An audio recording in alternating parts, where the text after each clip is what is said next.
Good morning. This is 1 in 36, a presentation from Anderson Center for Autism, celebrating their centennial in 2024. 1 in 36 is a weekly show devoted to autism spectrum disorder.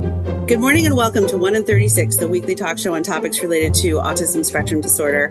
I'm your host, Eliza Bozensky, Chief Development Officer at Anderson Center for Autism, and I'm talking today with two people I recently met for excellent reasons. Erika Reynolds, who is the founder of Flower Petals Adaptive Dance Studio, or Dance Company, and Emily Hall, who is the Assistant Director also of Flower Petals Adaptive Dance Company. Ladies, welcome to the show. Thank you. Thanks so much for having us. You're more than welcome. Just to give some context, I just wanted to sort of let people know that Anderson Foundation for Autism has just this year started a new program where we are able to provide grants to organizations outside of Anderson. The foundation has been around for a long time, but our primary role has been to support unfunded or underfunded initiatives going on at Anderson Center.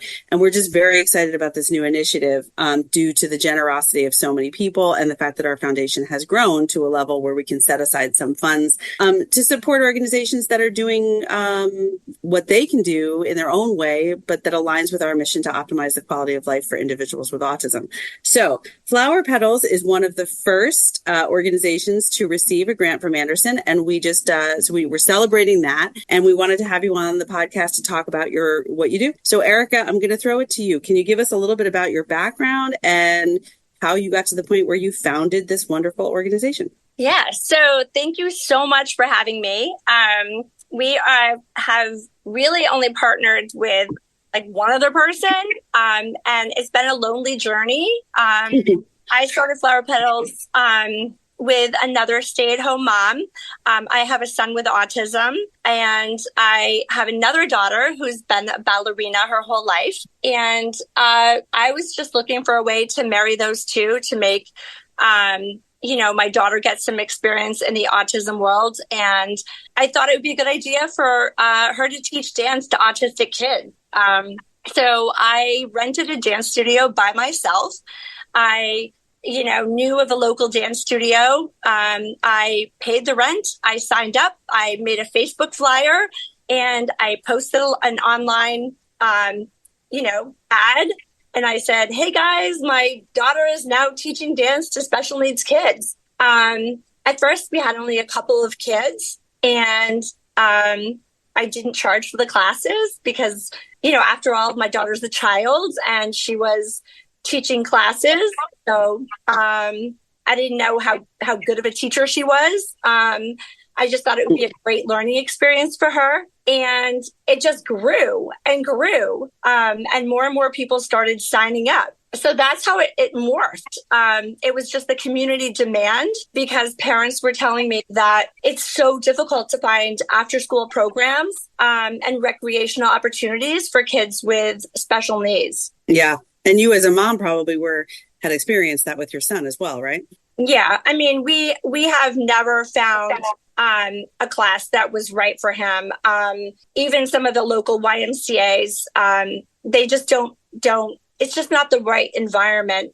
There's a lot of competition for scheduling in some of the facilities. I was just going to say, I think that, we've experienced this. We see that and hear that a lot. So I think, this is one of the things also that was really intriguing to us about your grant request was that you're filling a need, a very clear need of having something recreational and healthy and fun and social, but specifically designed to be accessible and welcoming to a group of parents and children who often feel on the outskirts of those types of activities. So I personally love that about what you are doing. Erika, just tell us, when did you first rent the space? When was the very beginning of all this? Yeah, it was in 2019. My daughter was a freshman. It was actually the tail end of COVID. Mm-hmm. And what was pretty heartbreaking is that initially I couldn't find a studio space. I went to almost every dance studio in town. I went outside of my area. I traveled north and, sadly, they didn't want my child or our kind of children in their dance studio. I don't know if they thought we were going to, I don't know what they thought. And, and it was heartbreaking. I couldn't find a studio. So finally, the Greenwich Arts Council was kind enough to open their doors for us. They thought it was a great idea. They were on board. And so we really owe it to them, for giving us. Great. Yeah. Well, then special shout out to the Greenwich Arts Council. Yeah. That's one, back in a long time ago, I used to live in Stamford, Connecticut, and I knew Greenwich pretty well. And that's another sort of nice plus for me that I appreciate the fact that my old neighborhood is also stepping forward in it and doing the right thing. I mean, let's be honest, there is a right thing to do for people and opening your doors. And if you have the ability to share space, with everybody, then why would you not? So I love that.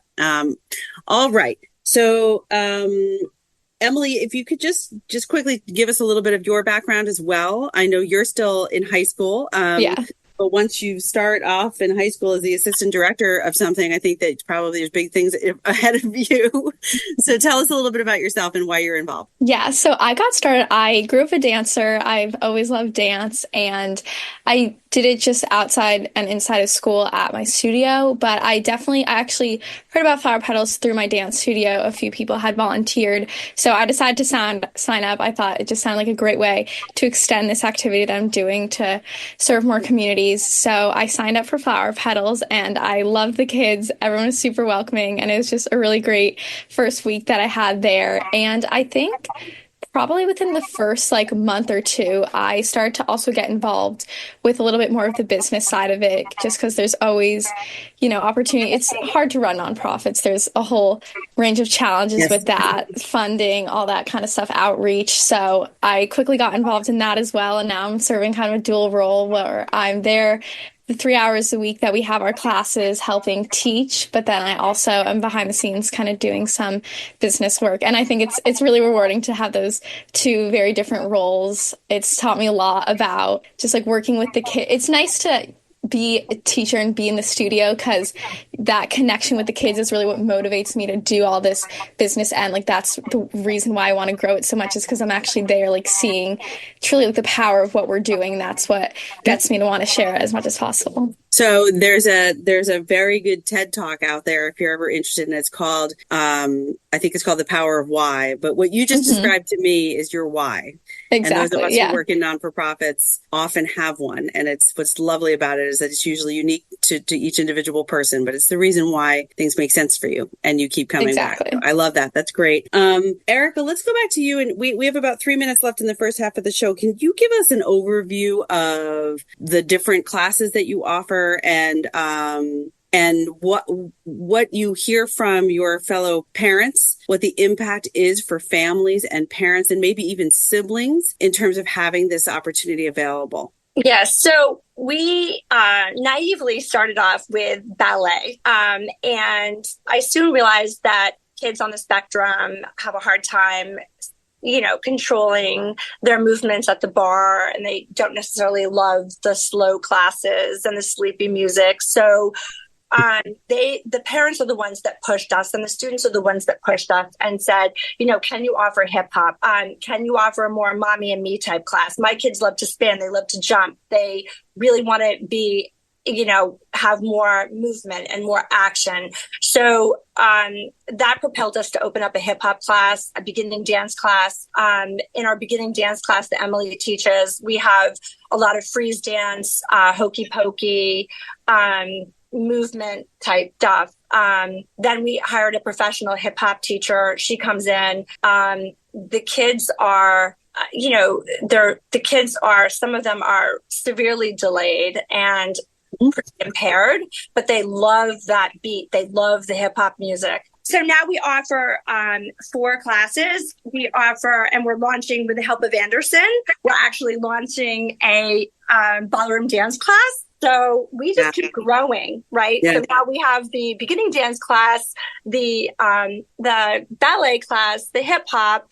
Now we're offering the adult ballroom dance class because our professional teacher, Simone, is a professional ballroom dance class instructor.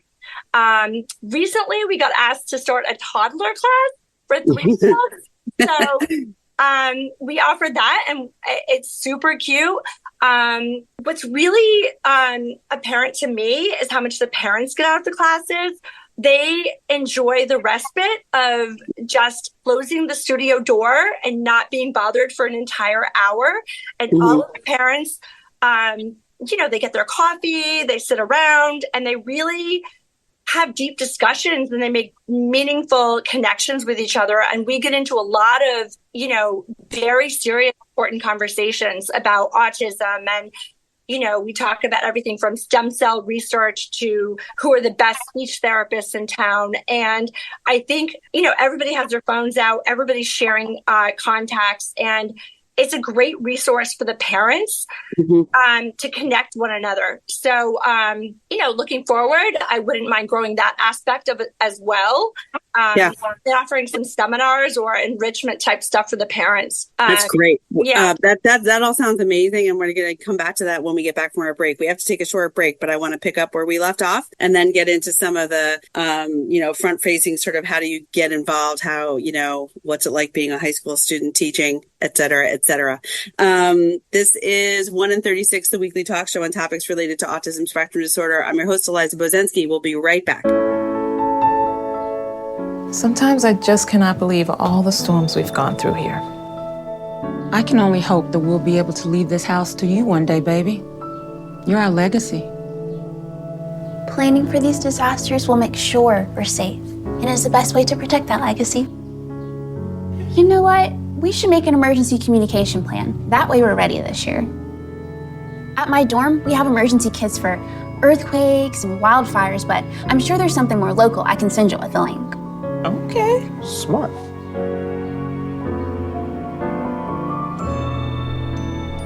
Protect your legacy. Visit ready.gov/plan for the tools and tips you need to start your emergency preparedness plan today. Brought to you by FEMA and the Ad Council.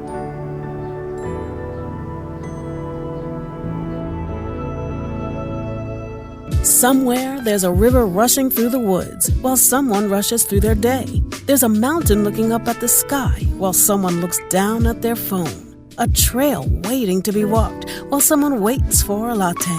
This world is full of somewheres waiting for someone just like you. So go see yours at 154 national forests and 20 grasslands. And to learn more, visit nationalforest.org. The National Forest Foundation. See your somewhere. And now, 1 in 36 continues on 100.7 WHUD. This is a weekly community affairs program presented by the Anderson Center for Autism. Welcome back to 1 in 36, the weekly talk show on topics related to autism spectrum disorder. I'm your host, Eliza Bozensky, and I'm talking today with Erika Reynolds, who is the founder of Petals Adaptive Dance Company, and Emily Hall, who's the assistant director of Petals. And Erika, at the end of the first half, you were just telling this beautiful story about kind of what you see going on when the door closes and the kids are in class for that hour and what the parents do. And when you were describing it, the thing that came into my head was you're creating a community center. You're creating, it doesn't really matter what the space is, but you're putting together a group of people who probably need each other and didn't realize they needed each other until they all met in that setting and met you and kind of had that shared experience.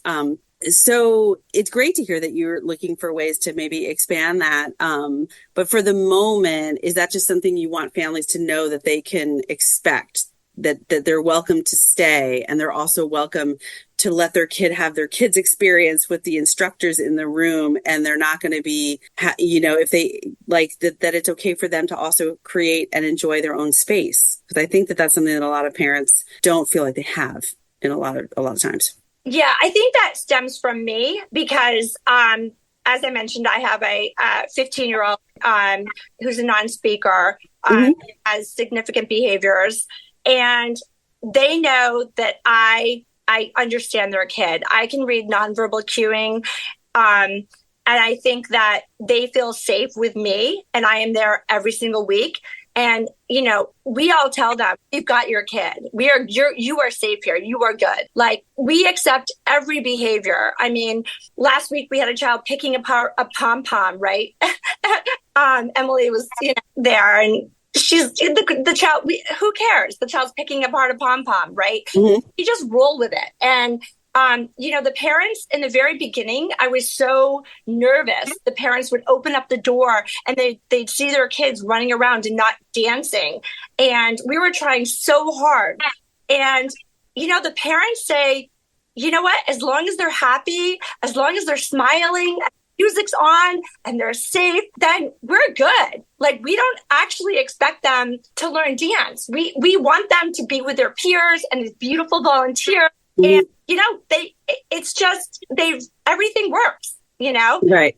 Well, and isn't that what art and dance and any sort of expression of oneself should all be about? Is that it's not about coming out with some specific skill. It's about enjoying the experience and having their own experience. I love that that's what the parents are looking for. I think that's great. And I think as a volunteer and a teacher, we try to be as receptive to that as possible. We're always trying to read the room. And if we are doing something that's a little bit more slow and we're seeing that the kids are kind of restless and looking to move around, we'll definitely stop what we're doing, pivot, pick a new song and do something more high energy to get their energy out. We're always trying to just gauge what they need. And I think, dance as a form of self-expression, a lot of it is just whatever they're feeling, be able to express that in the moment. So as much as we try to keep it disciplined in there, we're also always trying to read the room and see what we can do to best serve them and their moods. Sometimes they want to sit down and stretch when they're tired, but then sometimes we need to have a song where we're running around going back across the floor super fast. So we just try to meet them where they are. And I think that's when we get most out of class. That's great. Emily, I have a question for you specifically about the fact that you chose to be a volunteer and a teacher and also now the business sort of back end of things. But you must be, what are you, a junior or a senior in high school now? I'm a senior in high school, yeah. So do you see a succession? Are there younger high schoolers who you know from the dance community who are signing up and going to continue? Erika is shaking her head. Where are we with that? And what can we talk about today that might inspire some people to get involved? Yeah, I think our numbers are a little low on our volunteers right now. We always try to maintain a 1-to-1 ratio, ideally, with our volunteers and our students, just so, safety and just attention and care is just as optimal as possible. So I think right now, the biggest resource I'd say for the volunteers is probably connecting with local studios or local high schools, anywhere where there's these pools of dancers that we can pull from. Also, a lot of our volunteers some people are just interested in special education. So this is a really great opportunity for them. We have volunteers who are just great with kids and they just want some place to hang out and just play with. We have 2 really great teachers of the toddler class. So we definitely get a wide range of volunteers and what their backgrounds are. But I think we're always looking for more volunteers in general. And I think what's been successful with that is just finding these places in our community, like the local high school or local dance studios that we can really funnel from. Yeah. And don't forget, make sure you get on the radar of those guidance counselors, that this kind of work, this kind of volunteerism looks fabulous on college applications. Yeah. That's a reality. Look, it's understandable that people are giving of their time. So what is something that they're also receiving for it? And it's the joy of working with kids who are going to, bond with them and love them and have a great time with them, but also you're gaining skills and you're sort of building your resume up, so to speak, at an early age. So I would throw that in. Let's talk briefly about the ballroom dancing class, because I know that was one of specifically the thing that Anderson, you're going to use the funds that Anderson was able to provide through this grant for that. I think, Erika, that you would, or either one of you could, whoever wants to take this question, but I think you had said that this is a class that an adult can take with their caregiver, their parent, possibly, which I've been thinking about, because when you first hear that, it's not something you hear all the time. Like an adult is going to be doing ballroom dancing with their parent. However, the more I thought about it, the more I keep going back to these conversations and just knowing so many parents at Anderson who it's difficult when you have a really profoundly affected young adult child or older adult child on the spectrum. There's a lot, you don't lose that sense of wanting and needing to take care of them and have that bond. And especially if they're non-speaking or they communicate in different ways, or maybe have different ways that they feel comfortable being touched, to sort of it's the affection piece and the enjoying something together is different when it's not a younger child. So then it started to make perfect sense to me. Are you basing that class on feedback you've received from families about wanting something like this that they can do with their adult child, so it doesn't feel so much like, well, now they're an adult and we can't really do recreation together? Is there anything there, or is it just something that you thought, because there's so little for adults to do recreationally that you wanted to do that? Well, we have, ableist is very strong in our town, and there's a lot of group homes. We don't currently have classes for adult, specifically because I don't think our volunteers who are high school students feel comfortable working with adults. So we just, and also because most of those people that are in group homes are on a subsidized restricted budget. Yeah. So they wouldn't be able to necessarily pay for classes. So we didn't target them, right? Because sometimes there's no parent that can make a donation. And at the end of the day, we do have to pay our rent and we do have to pay for our instructors. So it didn't really make sense to target that population. But when your grant came through, I said, wow, okay, so that's one of the pieces that's off the table, right? We don't have to pay for classes. We can we can now offer something for the adults that we currently don't offer classes for. The only caveat to that is that as I was pitching the idea to some of the ableist folks, they said that some of their adults would not want to dance with their yeah, it goes both ways, right? Yeah. They said they would want to bring their girlfriend or their boyfriend, and I was like, oh, okay. So I didn't see that one coming, but I guess in the group homes they have friends that they would want to bring instead, right? So because they would see it as we've been babied our entire life, and they don't want to go back to that. You know? So now I have to think about who maybe I would have to get an assistant to the class or an ABA therapist in there to work with the adults as well, because we'll think we don't currently only have one person signed up. To get behind that and do some strong marketing, but the sign up is on our website. Great. And our ballroom dance instructor Simone is all for it. Yes. She's ready to rock and roll. I've already rented the dance studio. The class is going to be from 1 to 2 every Sunday in the afternoon. Yeah. It sounds great. And look, I mean, you just started with this one, you're getting the ball rolling. So let's do, we only have about a minute left. And Emily, I think this is your area. You're going to throw out all the ways people can get information, sign up for classes, follow you on social media. So go ahead. Yes, definitely. So our website is Flower Petals Adaptive Dance. We're also on Instagram and we have a Facebook account.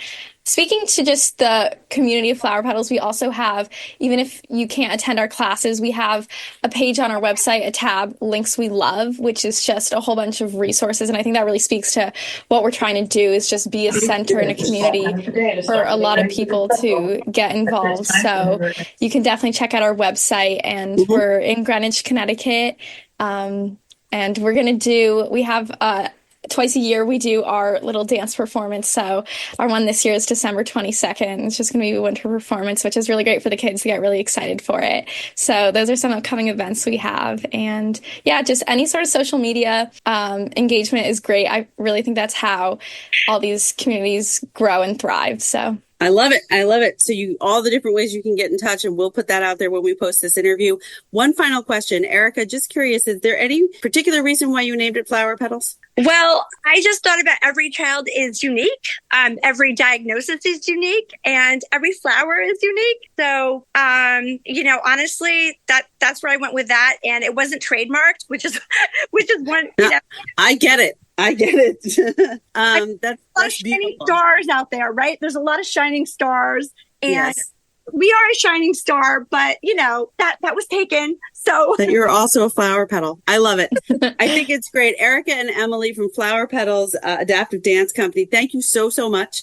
We are thrilled to be able to support your work. I'm very excited to hopefully come and be able to see a performance or get to know you guys better as we move forward. And best of luck getting this new initiative off the ground with the ballroom dancing for adults on Sundays from 1 to 2. Get on their website and sign up. It sounds amazing. And thank thank you so much for being on the show. Thank you guys. This is amazing. Thanks for All having right, us. this is 1 in 36, the weekly talk show on topics related to autism spectrum disorder. I'm your host, Eliza Bozensky, and remember, Anderson cares.